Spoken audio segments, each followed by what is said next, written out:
आइए हम वचन की ओर चले और हम निकालें आज के लिए जो परमेश्वर ने हम सबको वचन दिया है। जब मैं वचन पढ़ रहा था और परमेश्वर के वचन को देख रहा था, तब मुझे वचन के द्वारा ये अगुवाई हुई कि इस साल में मलाकी के द्वारा शुरुआत किया जाए और उस मलाकी एक अध्याय का 1 से लेकर के हम 6 पद तक पढ़ेंगे। मलाकी की पुस्तक मत्ती से पहले है, बिल्कुल मत्ती से पहले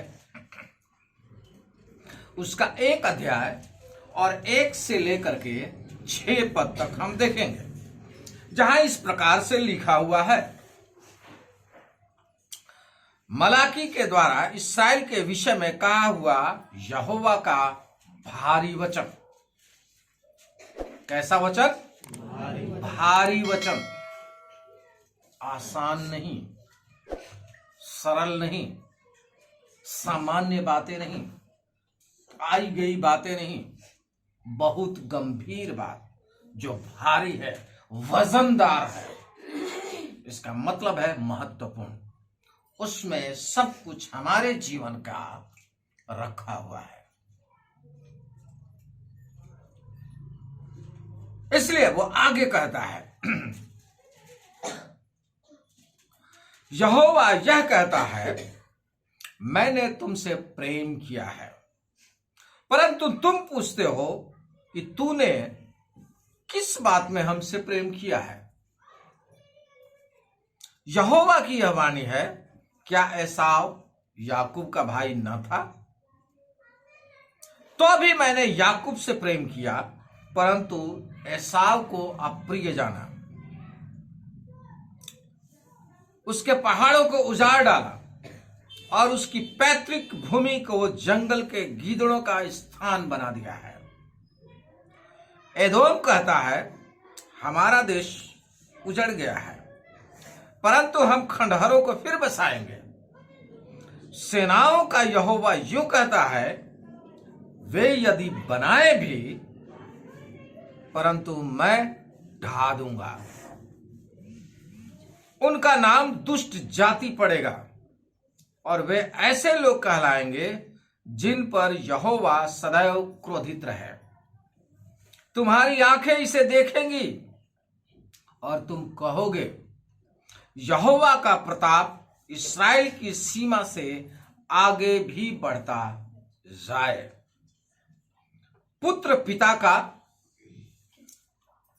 और दास स्वामी का आदर करता है। यदि मैं पिता हूं तो मेरा आदर कहां है? और यदि मैं स्वामी हूं तो मेरा भय मानना कहां है?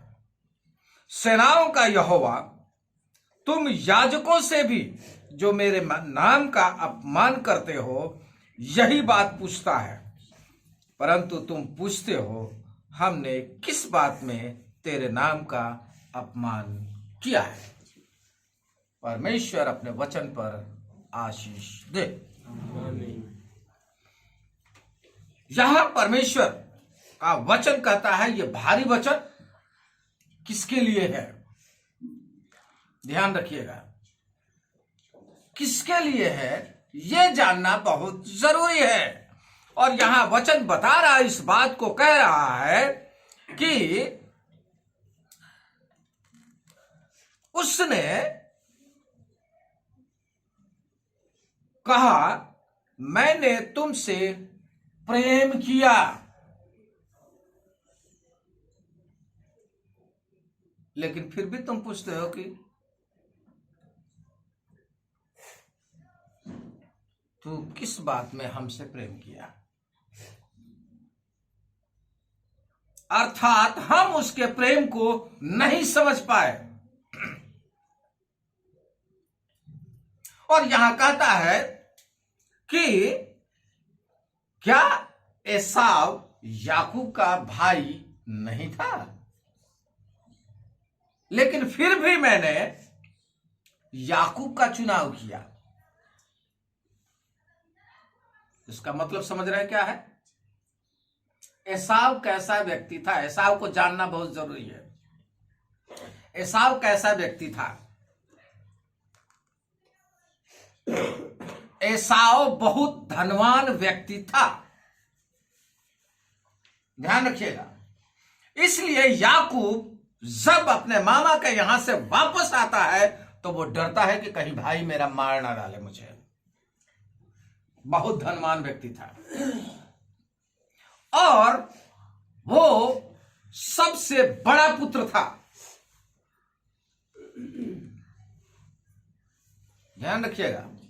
और बड़ा पुत्र होने के नाते उसके पास अधिकार था, लेकिन उसमें यह था कि उसने अपने अधिकार को पहचाना नहीं।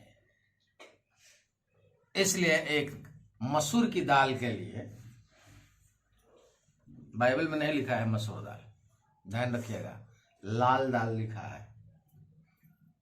और हम सब जानते हैं लाल दाल मसूर के सिवा दूसरा नहीं है। तो उस दाल के चक्कर में, अपने भूख के चक्कर में उसने क्या किया? अपना पहलौठे का हक बेच दिया, धर दिया। किस चीज के लिए? ध्यान रखिएगा, भूख क्या चीज है? चाहत। भूख आपको लगती है? कब लगती है?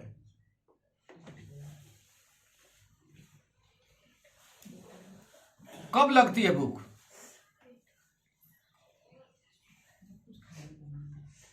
जो किसी को खाते हुए देखते हैं। ध्यान रखिएगा, भूख जब तक आप नहीं चाहेंगे तब तक नहीं लगेगा।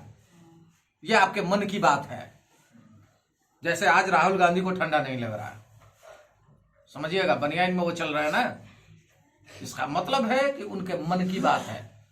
मैं भी अपने परिवार में हमेशा बोलता हूं, ठंडा तभी लगता है जब मन हमारा कहता है, ठीक है।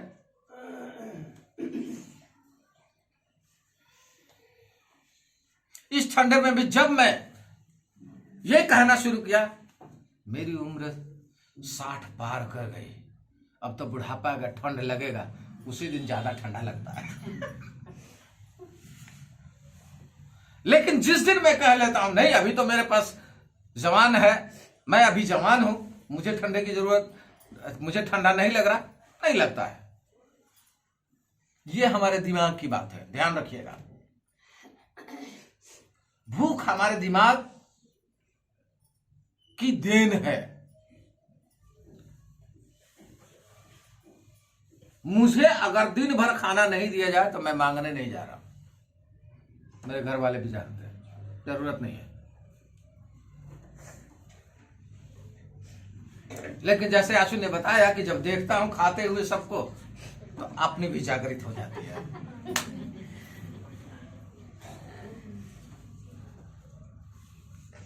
तो यहां एसाव के पास में भी यही समस्या है कि उसने भूख को अवसर दिया और जो उसका मन जो परमेश्वर की ओर होना चाहिए था उसको अवसर उसने नहीं दिया। लेकिन याकूब ने मन को अवसर परमेश्वर के लिए दिया, इसलिए उसने भूख का त्याग किया और उसने क्या किया? मसूर की दाल तू ले ले, मैं नहीं खाऊंगा। वो तो बना तो अपने लिए रहा था, ध्यान रखिएगा, दोनों भाइयों में अंतर है। मसूर की दाल वो बना रहा था, याकूब अपने लिए बना रहा है कि मैं खाऊंगा, लेकिन वो आ रहा है, वो कह रहा है कि मुझे भूख लगी है, मुझे मसूर की दाल दे दे। वो कहता है कि तू मसूर की दाल ले ले, पहलौठा अपना दे, मुझे दे दे। तो वो किसको महत्व दे रहा है? भूख को? जी नहीं, भूख को महत्व नहीं दे रहा, अधिकार को महत्व दे रहा जो परमेश्वर ने उसे दिया था। वो परमेश्वर को अधिकार दे रहा है, दूसरी ओर से वो वचन के अनुसार काम कर रहा है और ये वचन के अनुसार काम नहीं कर रहा है, ध्यान रखिएगा। इसलिए परमेश्वर का वचन कहता है कि अगर तू मेरी विधियों, मेरे नियमों को माने तो मैं तुझे तेरे अन्न जल सब पे भरपूरी दूंगा। तो पेटवा का खाली रहेगा क्या? ये भी तो भरपूर हो जाएगा वचन से। सोचिए,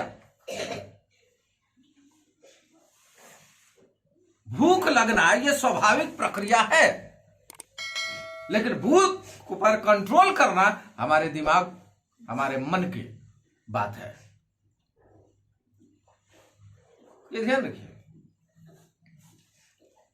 इसलिए परमेश्वर, यहां परमेश्वर के प्रेम को याकूब समझ जाता है, लेकिन एसाव नहीं समझता। और एसाव, ध्यान रखिएगा, एदोमियों को आपको जानना बहुत जरूरी है। बहुत लंबे चौड़े और खूबसूरत और बहुत गोरे व्यक्ति होते हैं एदोमी लोग। और एदोमी कौन है? उसी एसाव के वंशज है। लेकिन परमेश्वर कहता है उनको मैंने नहीं चुना है, मैंने तुम्हें चुना है। हालेलुया। वो अच्छे हैं, धनवान हैं, उन्हें नहीं चुना है, लेकिन तुम्हें चुना है। मैंने अडानी, अंबानी और टाटा को नहीं चुना है, मैंने तुम्हें चुना है। हालेलुया। जो तुम लायक नहीं थे, ये कह रहा है परमेश्वर। लेकिन हम लोग क्या करते हैं? हम इसके महत्व को जानना ही नहीं चाहते हैं कि परमेश्वर हमसे कितना प्रेम करता है।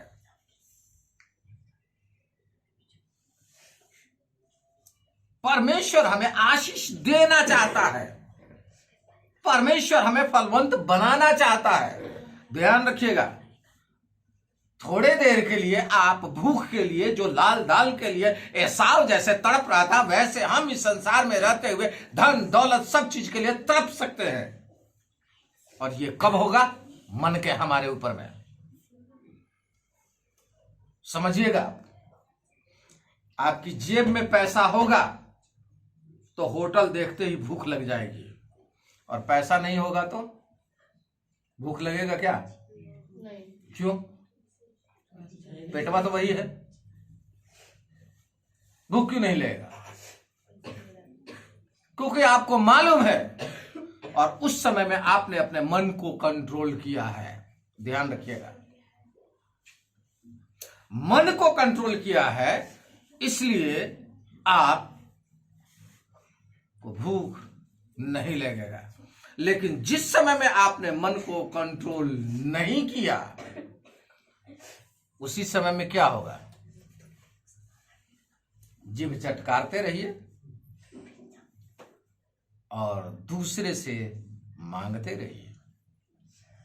ऐसा नहीं कि नहीं मिलेगा, मिलेगा। किसी को बोलेंगे कि मुझे भूख लगी है, पैसे दे दो खाना खाने के लिए, तो कोई ना कोई दया करके तो दे ही देगा। जैसे आप देखते हैं, जहां कहीं आप जाते हैं तो बहुत सारे मांगने वाले बहुत होते हैं, आपके पास आ जाते हैं कि मुझे खाना खिला दो, मुझे ये कर दो। आप मीट की दुकान पे अधिकांशतः लोग मिलते हैं, मांगने वाले, मांगने वालियां, ये सब आती हैं मांगने के लिए। तो कहने का मतलब यही है, लेकिन परमेश्वर ने हमें उसके लिए नहीं बनाया है। ध्यान रखिएगा, हमें मांगने वाले हाथ परमेश्वर ने नहीं दिया है, देने वाला हाथ दिया है। हालेलुया।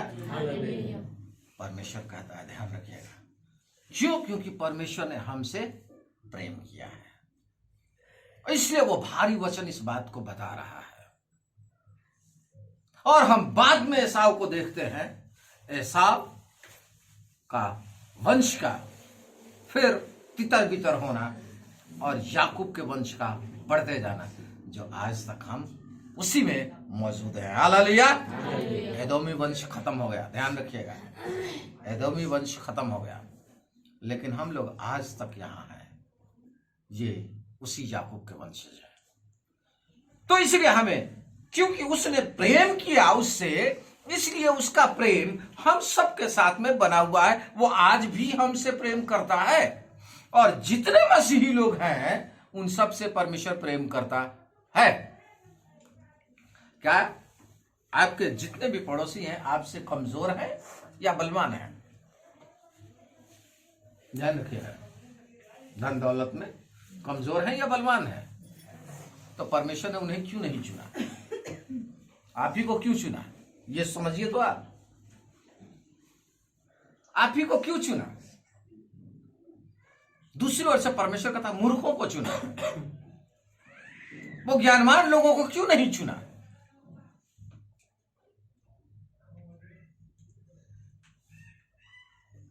ये समझिए।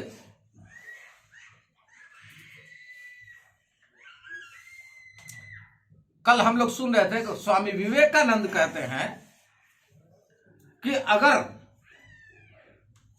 किसी को मुझे इस संसार में पूजने का अवसर मिले तो मैं यीशु मसीह को अपना खून देकर भी पूजने के लिए तैयार हूं।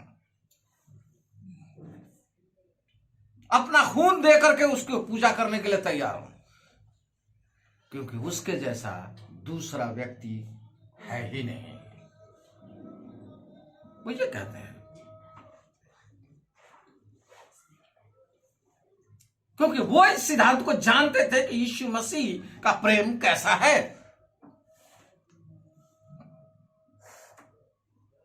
लेकिन हम लोग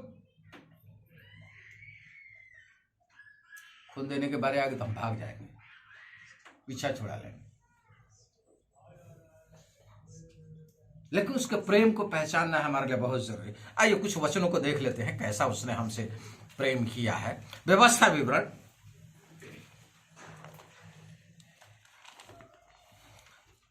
व्यवस्था विवरण 4:37। देखिए, हम लगातार इन वचनों को देखते हुए हम आगे बढ़ते जाएंगे और आपको समझना बहुत जरूरी है कि परमेश्वर क्या कहता है। उसने जो तेरे पितरों से प्रेम रखा, इस कारण उनके पीछे उनके वंश को चुन लिया और प्रत्यक्ष होकर तुझे अपने बड़े सामर्थ्य के द्वारा मिस्र से इसलिए निकाल लाया। परमेश्वर ने पहली बात आपका चुनाव किया है, ध्यान रखिएगा। आपने चुनाव किया है किसी चीज का? किसी चीज का चुनाव किया है कभी? सवाल मैं पूछ रहा हूं, किसका चुनाव करते हैं आप?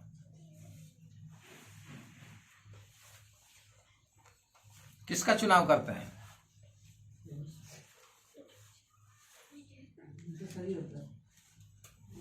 सही नहीं होता, खराब माल भी आप चुनते हैं, ध्यान रखिएगा। जिसे आप पसंद करते हैं।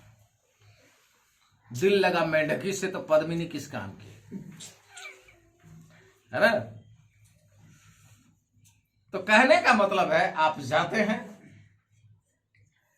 आपको अच्छी चीज पसंद नहीं आती, ठीक है, लेकिन आपको वही खराब चीज सामने में रख दी जाए, वो आपको पसंद आ जाएगा।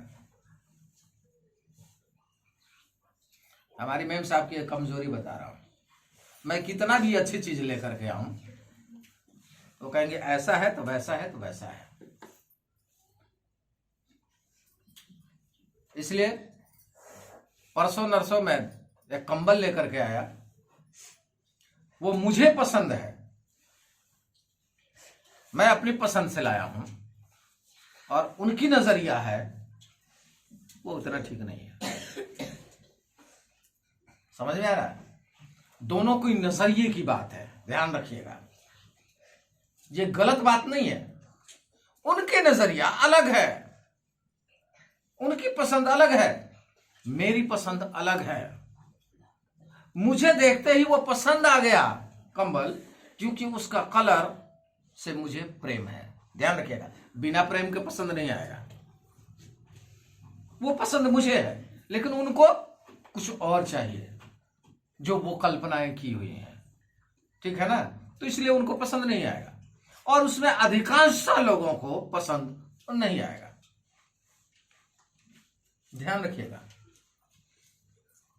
अधिकांश लोगों को पसंद नहीं आएगा, बहुत कम लोगों को पसंद आएगा, क्योंकि वो मेरी नजरिया है, वो आपकी नजरिया नहीं है। वो मुझे पसंद है, जो मुझे पसंद हो ये नहीं हो सकता कि वो उसी को पसंद, उनको भी पसंद हो, जी नहीं। इसी प्रकार से जब आप शादी करते हैं तो पति आपका चाहे पत्नी हो, आपको जरूरी नहीं है कि सबको पसंद हो। जरूरी नहीं और होगा भी नहीं, कभी नहीं होगा लोगों को पसंद। ऐसा है तो वैसा है तो ये है तो वो है, सब कहते रहेंगे आपको है। अगर अच्छा होगा तो कह देगा कहां से हाथ मार लिया, है ना। तो इस प्रकार से वो कहते रहेंगे, इससे कोई फर्क नहीं पड़ता। लेकिन आपकी पसंद क्या है? क्योंकि आप उससे प्रेम करते हैं, वो इसलिए आपको दुनिया में सबसे ज्यादा वही प्रिय है। हालेलुया। उसी प्रकार से परमेश्वर ने हमसे, जो हम खराब थे, हम खराब लोगों से प्रेम किया, क्योंकि उसको आप ही प्रिय लगे, इसलिए वो आपको चुना है, इसलिए हम सबको चुना है। नहीं तो इस दुनिया में बहुत सारे लोग हैं। देखिए महलों में रहने वाले लोग, गोरे चिट्टे लंबे, पैसे वाले, सब कुछ, बहुत सारे लोग हैं। ऐसा नहीं कि उनमें से चुनाव नहीं हुआ है, उनमें से भी चुनाव हुआ है। ध्यान रखिएगा, उन्हीं गोरे चिट्टे वालों में से भी चुनाव हुआ है, उन्हीं धनवानों में से भी परमेश्वर ने उनमें से चुनाव किया है। लेकिन ध्यान रखिएगा कि उनमें से, हमारे आसपास रहने वाले लोगों में से हमें और आपको परमेश्वर ने चुना है। ये विशेषता है आपकी और हमारी। हालेलुया। इसलिए हमें ध्यान रखना बहुत जरूरी है। 7 का 8 भी देख लीजिए। 7 का 8 कहता है, क्यों चुना है मैंने तुमको? यहोवा ने जो तुमको बलवंत हाथ के द्वारा दासत्व के घर में से और मिस्र के राजा फिरौन के हाथ से छुड़ाकर निकाल लिया, इसका यही कारण है कि वह तुमसे प्रेम रखता है। ध्यान दीजिएगा क्या कह रहा है, समझ रहे हैं? यहां 2 बातें यहां कह रहा है। एक तो क्या किया, आपको दासत्व के घर में से निकाल लाया, यानी पाप के बंधन में जो थे आपको वहां से वो निकाल लाया। क्यों निकाल लाया? क्योंकि वो आपसे प्रेम करता है। हालेलुया। क्योंकि वो हमसे प्रेम, हमारे पापों को इसलिए क्षमा करता है क्योंकि वो हमसे प्रेम करता है। ये परमेश्वरीय गुण है।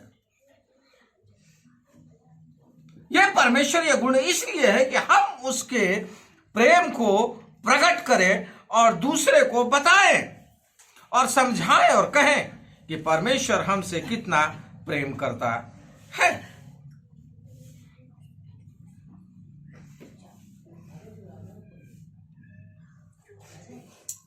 इसलिए ध्यान रखिएगा, जिससे प्रेम करता है उससे क्या उम्मीद करता है?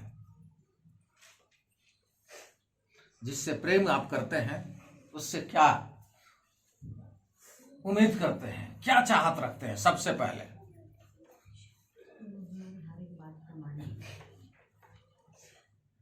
ये तो बात की बात है, ये तो कार्यों में आ गया। सर्वप्रथम आप क्या चाहते हैं? ये भी बात की बात है।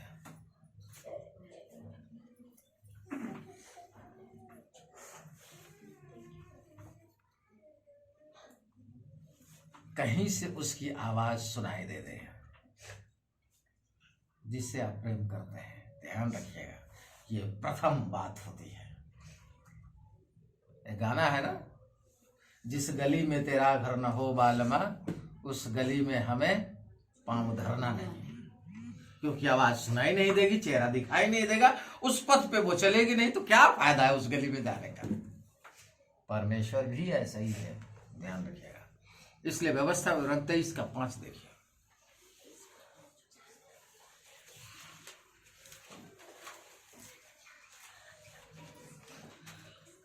परंतु तेरे परमेश्वर यहोवा ने बिलाम की न सुनी। ध्यान रखिएगा, तो किसकी सुनी? जिनसे वो प्रेम करता है। ठीक है। किंतु तेरे परमेश्वर यहोवा ने तेरे निमित्त उसको शाप को आशीष में बदल दिया, इसलिए कि तेरा परमेश्वर यहोवा तुझसे प्रेम रखता था। हालेलुया।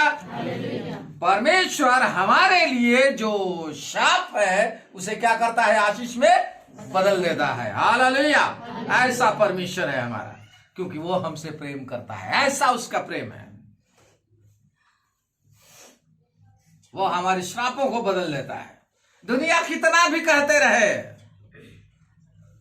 कितना भी हमें शाप देता रहे, शाप क्या होगा? परमेश्वर उसी शाप को क्या करेगा? आशीष में बदल देगा।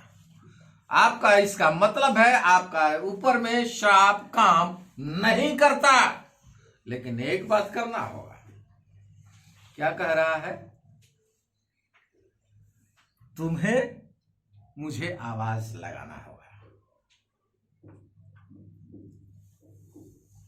ठीक है, मेरी आवाज तुम तक पहुंचनी चाहिए, तुम्हारी आवाज मुझ तक पहुंचनी चाहिए। इसका मतलब है हमारा वार्तालाप का, बातचीत करने का जो जरिया है और जो संबंध है बातचीत करने का, वो लगातार बना रहना चाहिए। संपर्क सूत्र जो है ये वार्तालाप का, ये हमेशा बना रहना चाहिए। ये जरूरी है। और अगर ऐसा है तो आपके ऊपर में श्राप की कोई भी अधिकार नहीं है। आपके ऊपर में सिर्फ और सिर्फ आप इस चीज का अधिकार है, क्योंकि श्राप यीशु मसीह के सामर्थी नाम में बदल दिया जाता है आशीष के रूप में। हालेलुया। परमेश्वर ऐसा है क्योंकि वो हमसे प्रेम करता है, हमें चाहता है और हमारे ऊपर में दया करना चाहता है।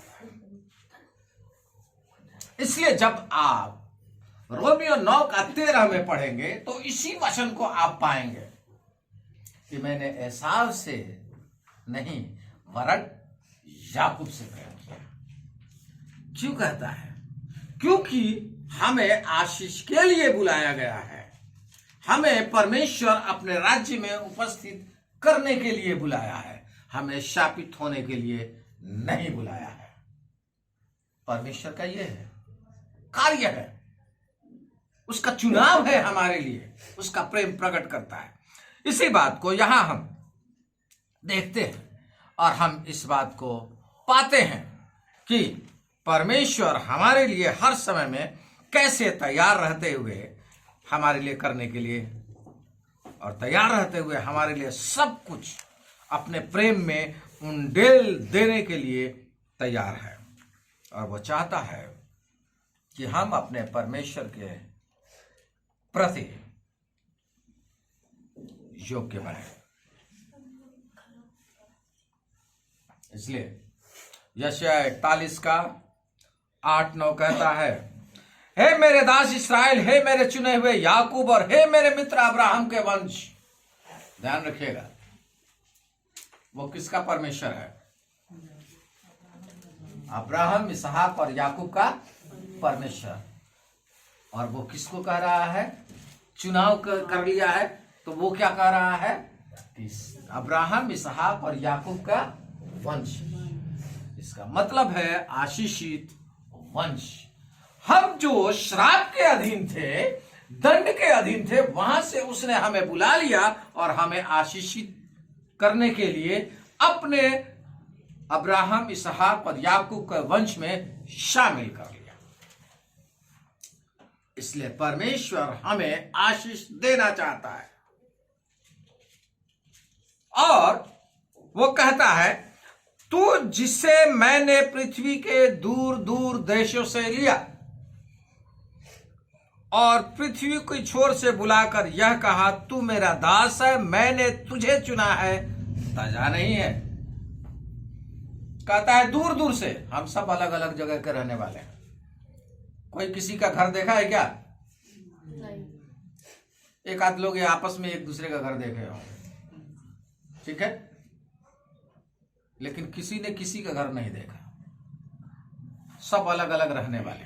वही तो कह रहा है, दूर दूर देश से लिया और पृथ्वी की छोर से तुझे बुलाया। कहां रहते हो नहीं मालूम, कोई कहां, कोई कहां, कोई कहां, कोई कहां, कोई कहां। परमेश्वर ने बुलाया क्योंकि वहां से उसने चुनाव किया है हमारा। और इसलिए चुनाव किया है कि वो अपना दास बनाए। दास का मतलब होता है सेवा करने वाला। दास का मतलब होता है अपनी इच्छा से न चलने वाला। दास का मतलब होता है अपने स्वामी की भक्ति में लगे रहने वाला, अपने स्वामी को प्रसन्न करने वाला। इसलिए कहता है मैंने अपने दास होने के लिए बुलाया है। और दास क्या खाता है आपको मालूम है? दास क्या खाता है बताएंगे आप लोग? कैसा रहता है?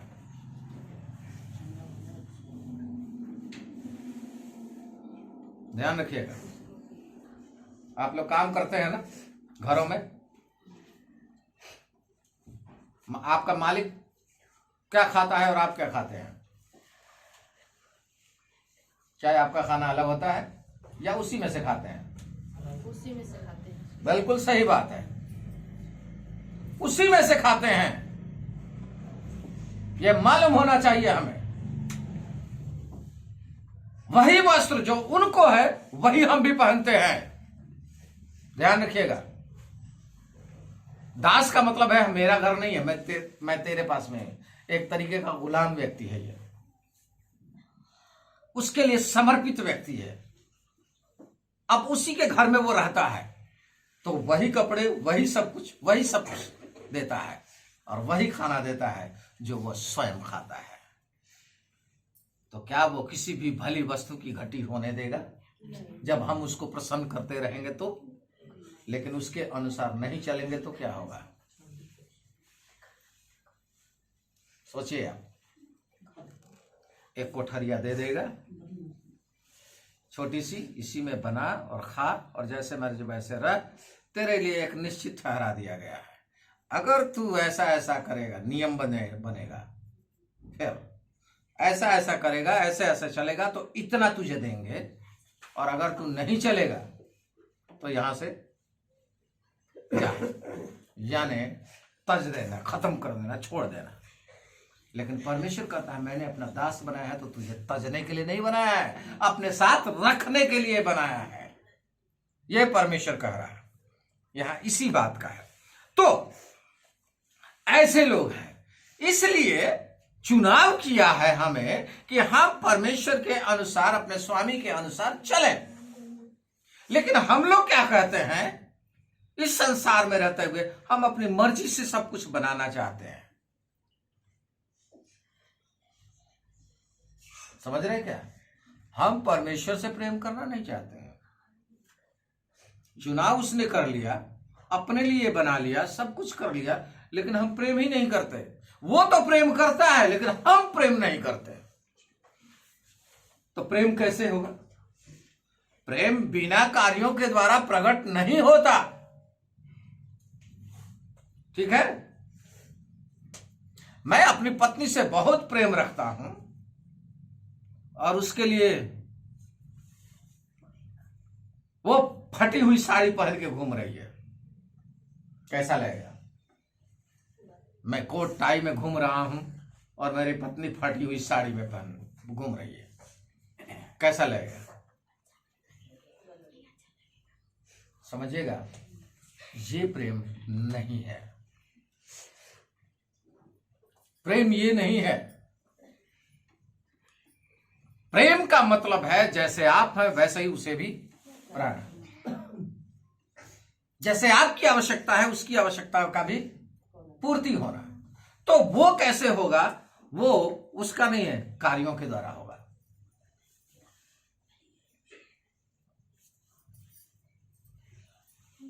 समझिएगा। कभी कभी यहां आते थे, बेचने वाले आते हैं आपके, साड़ी वगैरह बेचने वाले, ये हाथ रखेंगे, ये वाला मुझे चाहिए, मैं कहूंगा नहीं दूंगा, ये वाला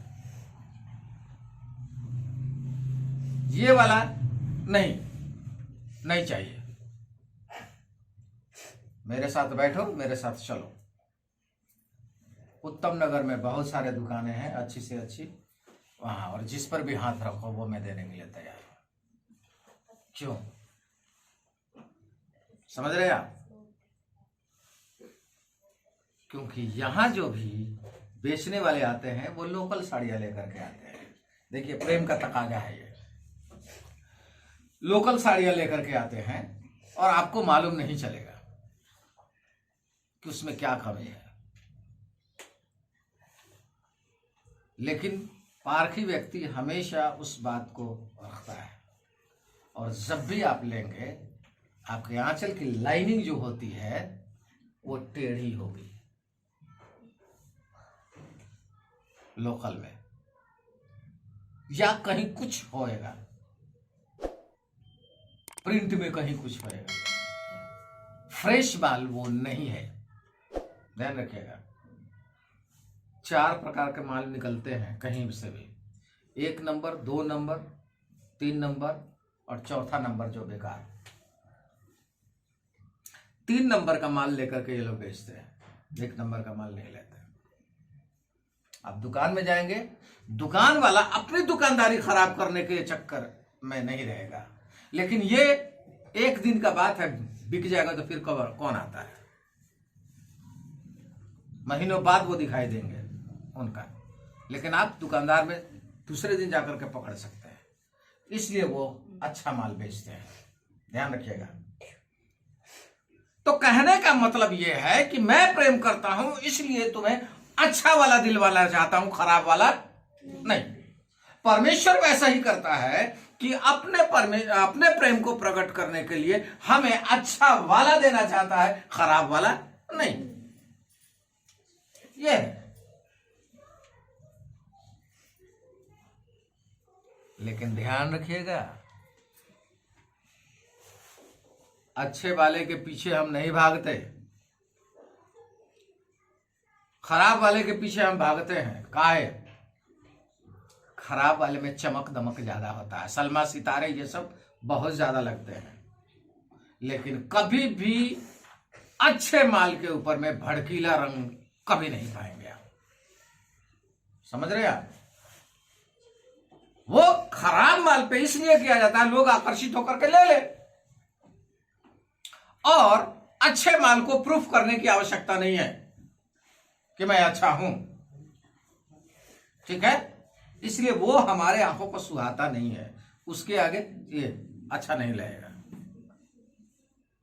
ये ध्यान रखिएगा। लेकिन आप जानते हैं, आप पारखी हैं, आपको मालूम होना चाहिए अच्छा चीज क्या है। इसीलिए लोग अच्छे माल अर्थात यीशु मसीह की शिक्षाओं के अनुसार चलना नहीं चाहते और संसार के पीछे चलना चाहते हैं, क्योंकि संसार में चमक दमक है, यीशु मसीह के पास सीधा और सपाट है, हाँ की हाँ और ना की ना। समझिए, उस समय शास्त्री और फरीसी लोग अपना अपना नियम बना रहे थे। कुछ लोगों को अच्छा लगता था, डर के मारे भी उनके पीछे चलते थे। यीशु मसीह की सच्चाई बताता था, लेकिन फिर भी लोग यीशु मसीह के पीछे बहुत कम चले। ध्यान रखिए, लेकिन सच्चाई सच्चाई होती है, एक दिन प्रकट होती है। इसलिए 12 चेलों ने इस दुनिया को ही बदल कर रख दिया। हालेलुया। ये हुआ। सत्य तो सत्य होता है, अच्छा तो अच्छा होता है, माल कितना भी रख दो, लेकिन असलियत पहचानी जाती है। इसलिए परमेश्वर कहता है कि तुम अगर संसार में बढ़ना चाहते हो, चलना चाहते हो और बनाना चाहते हो तो तुम बनाओ, लेकिन मैं उसे बर्दाश्त नहीं करूंगा। बनाते रहोगे, मैं ढाते रहूंगा। जा बना लो, बनाओ अपने लिए बिल्डिंग, बनाओ, धन इकट्ठा करो, लेकिन धन तो मैं ही ले जाऊंगा। मैं बनने नहीं दूंगा, उसको माल खड़ा होने नहीं दूंगा। बनाओगे लेकिन मैं ढा दूंगा। क्यों? क्योंकि मैं तो प्रेम करता हूं, लेकिन तुम मुझसे प्रेम नहीं करते हो।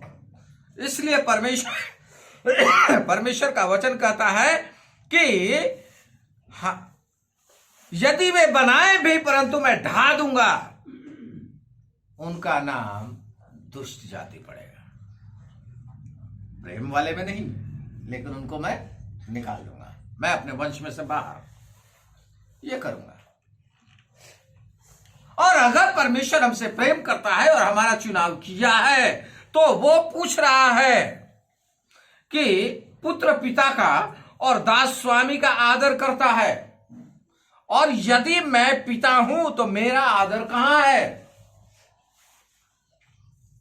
मैं तुम्हारा परमेश्वर हूं, पिता हूं, तो मेरा आदर कहां है? दिखाई देना चाहिए ना, कार्यों में प्रकट होना चाहिए ना। मेरा कहां है आदर? और यदि मैं स्वामी हूं तो मेरा भय मानना कहां है? अगर मैं स्वामी हूं, मालिक हूं तुम्हारा, तो मेरा क्या तुम भय सचमुच में मानते हो?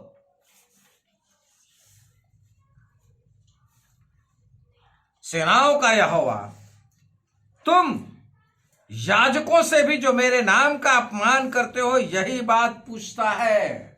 इसका मतलब है हम ऐसा करके परमेश्वर का अपमान करते हैं, चाहे वो याजक ही क्यों ना हो। और ध्यान रखिएगा, हम सब याजकीय वंश के लोग हैं। इसका मतलब है हम सब याजक हैं। तो वही परमेश्वर पूछ रहा है हमसे कि मेरा कहां है प्रेम, कहां दिखाई दे रहा है? मैं तो तुमसे प्रेम किया, मैं तुमसे प्रेम करने के लिए अपने आप अपने एकलौते पुत्र को तुम्हारे लिए दे दिया, सब कुछ न्यौछावर कर दिया ताकि तुम्हें मिले, लेकिन तुमने मुझसे प्रेम ही नहीं किया। क्या तुम सब कुछ न्यौछावर करने के लिए तैयार हो? सवाल इस बात का है कि अपना बनाने के लिए, अगर अपना बनाने के लिए हो तो मैं उसे बर्दाश्त नहीं करता, मैं उसे ढा दूंगा। बनाने की कोशिश करोगे, मैं ढा दूंगा। जितना भी महल खड़ा करने की कोशिश करोगे, जितना भी बैंक बैलेंस बनाने की कोशिश करोगे, जितना भी बटोरने की कोशिश करोगे, मैं बनने नहीं दूंगा। क्यों? क्योंकि वो जो शाप हमारे पर से हटाया है, वो हमारा प्रेम का प्रकटीकरण न होने के कारण, प्रेम परमेश्वर को दिखाई न देने के कारण वो शाप हमारे ऊपर में लागू होता है, वो हटता नहीं है। इसलिए मेरे प्रिय भाई बहनों, यहां परमेश्वर का भारी वचन हम चुने हुए लोगों के लिए है। वो अपने लोगों के लिए बोल रहा है, ये भारी वचन है और चेतावनी के रूप में है कि तुम कुछ भी करना चाहोगे, फलवंत होना चाहोगे, फलवंत नहीं होगे। इसलिए वचन कहता है ना, जो डाली मुझ में बनी रहती है वो बहुत सारा फल लाती है, और जो डाली मुझ में बनी नहीं रहती वो क्या करता है? काट डालता और आग में झोंक देता है। तो हम कितना भी बनने की कोशिश करेंगे, नहीं बनेंगे। हम कितना भी चाहेंगे कि मेरे जरूरतें पूरी हो जाए, नहीं होगी। और हमारे बीच में परमेश्वर का वचन कहता है, रोग दुख परेशानी, शाप का मतलब क्या है? रोग दुख परेशानी, कमी घटी, बाल बच्चे, ये वो सब। हमारे बच्चे क्यों नहीं सुधरते? ये ध्यान रखिएगा, क्योंकि हम परमेश्वर से प्रेम नहीं करते हैं। हम प्रेम करेंगे परमेश्वर से तो परमेश्वर की इच्छा में चलेंगे, और उसी इच्छा, वही प्रेम हम भी परमेश्वर से प्रेम करेंगे तो वही प्रेम हम अपने बच्चों के लिए भी करेंगे। परमेश्वर का वचन कहीं इजाजत नहीं देता भावना में चलने के लिए। ये ध्यान रखिएगा। मेरा बेटा है, बहुत अच्छा है, मेरा बेटा है, कोमल है, क्या करेगा क्या नहीं करेगा, ये वाला भावना परमेश्वर रखिए अलग।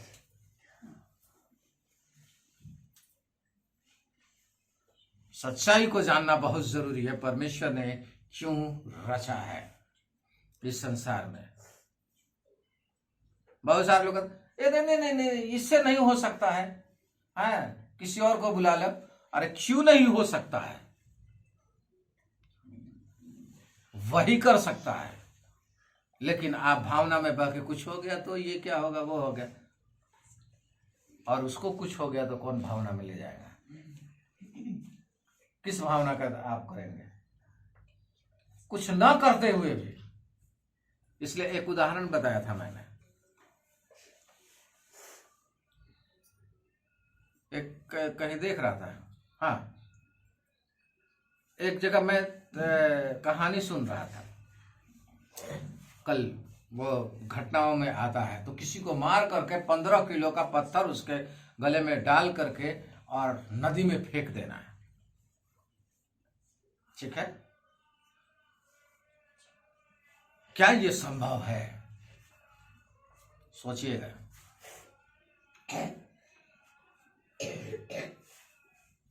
जी हाँ, ये संभव है।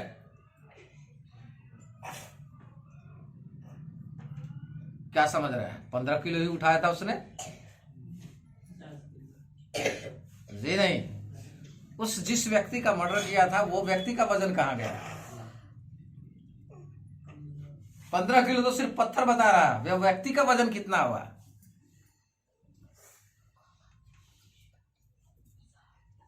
वो किनारे तो डालेगा नहीं, किनारे तो लोग झांकते रहते हैं, देखते चलते हैं। तो ध्यान रखें हम कि जब वो व्यक्ति कर सकता है तो हम क्यों नहीं कर सकते हैं? क्योंकि हमारे में करने की इच्छा नहीं है, इसलिए नहीं कर सकते। मैं नहीं कह रहा हूं मर्डर करने मैं वजन की बात कर रहा हूं। वजन उठाने की क्यों नहीं उठा सकते हैं? लेकिन दृढ़ इच्छा होनी चाहिए, हम वो वजन भी उठा सकते हैं। उसने उठाया है, करीब 55-60 किलो का उठाया होगा, ध्यान रखिएगा। हम भी कर सकते हैं, लेकिन हम लोग कहेंगे नहीं ये तो भारी है, तो कभी नहीं उठा पाएंगे। एक व्यक्ति बैल भी उठा सकता है, ध्यान रखिएगा। ये उदाहरण एक मेरे चाचा ने दिया था। एक व्यक्ति बैल उठा सकता है अगर वो रोज अपने बछड़े को उठाता है। तो गाय जब बच्चा देती है तो बछड़ा उठाता है ना, वो रोज उठा करके ले जाए सुबह शाम। वो बैल हो जाने पर भी उठा लेगा। हम भावना में बहेंगे कभी नहीं। ए बेटा उठाएगा तो कुछ हो जाएगा, कुछ नहीं हो सकता। ये भावनात्मक बातें हमें आगे बढ़ने नहीं देती हैं। इसलिए भावना में बह के मैं क्या करूंगा, कैसा होगा, ऐसा होगा, वैसा होगा, जब सोचते हैं वही गलत फैसला करते हैं और वही हम परमेश्वर के विरुद्ध में हो जाते हैं। ध्यान रखिएगा, जब हमारा लगाव परमेश्वर के बजाय पैसे की ओर रहता है, क्या होगा अगर कल आएगा कुछ तो क्या होगा, हमारे पास होगा या नहीं होगा।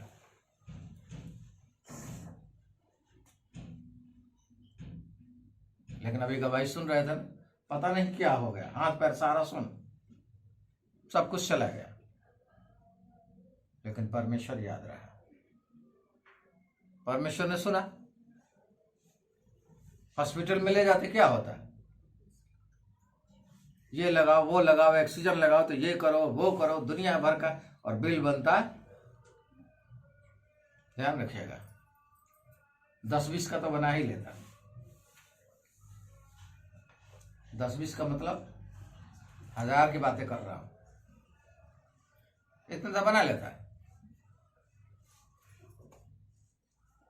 लेकिन परमेश्वर एक सामर्थी नाम है जो आपके एक पैसे की भी जरूरत नहीं है। सिर्फ आपको उसको उसकी सुनने की और उसे सुनाने की जरूरत है। हालेलुया।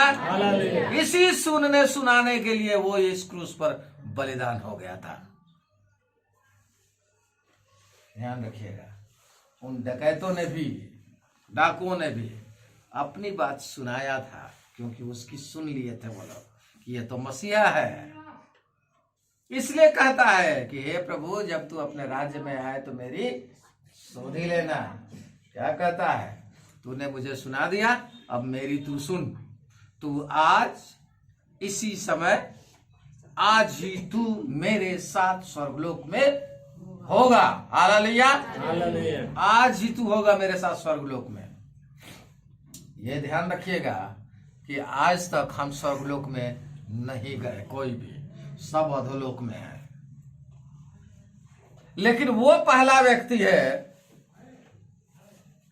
जो यीशु मसीह के साथ ही स्वर्गलोक में चला गया। हालेलुया। वही व्यक्ति है, बस, दूसरा नहीं है। बाद में स्टीफनुस देखता है, ध्यान रखिएगा। लेकिन पहला वही व्यक्ति है जो यीशु मसीह के साथ गया। आज ही तुम मेरे साथ स्वर्गलोक में होगा, मैं जहां हूं वहां तुम भी रहोगे। इसलिए यीशु मसीह डंके की चोट पे कहता है। इसलिए मेरे प्रिय भाई बहनों, यीशु मसीह प्रेम कर रहा है। हम अपना प्रेम उसे बताएं कि तू जितना मुझसे प्रेम करता है वैसे ही मैं भी प्रेम करता हूं। फिर यह आदान प्रदान जो होता है ना, हमारा बनने और बिगड़ने की बीच की धुरी में जो बिगाड़ने वाली वस्तु होती है, श्राप की आत्मा, यीशु मसीह उसे दूर करता है और हमें आशीषित करता है और हमारी चीजों को बनाते रहता है। इसके लिए वो हमसे प्रेम करता है। इसलिए हम उचित परमेश्वर को स्थान दें। इसलिए कहता है, पिता हूं, तुम अपने पिता का आदर करते हो, मैं पिता हूं तो मेरा आदर कहां रहा। ध्यान रखिए, वो चाहता है आदर करना। आदर बोलने से सिर्फ नहीं होता है,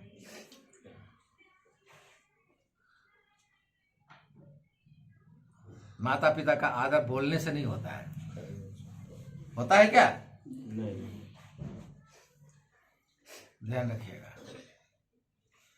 जब भी ध्यान रखिएगा, बहुत सारे लोग जो यहां से विदेशों में चले गए और अपने माँ बाप को छोड़ गए, यहीं छोड़ गए, और पैसा भेजते हैं, और माता पिता तो कहे या ना कहे, लेकिन दूसरे वाले कहते हैं क्या पैसा ही सब कुछ है क्या? पैसा से आदर नहीं पाया जाता। ध्यान रखिएगा, आदर सम्मान से पाया जाता है। आप कितना उनकी देखभाल केयर करते हैं।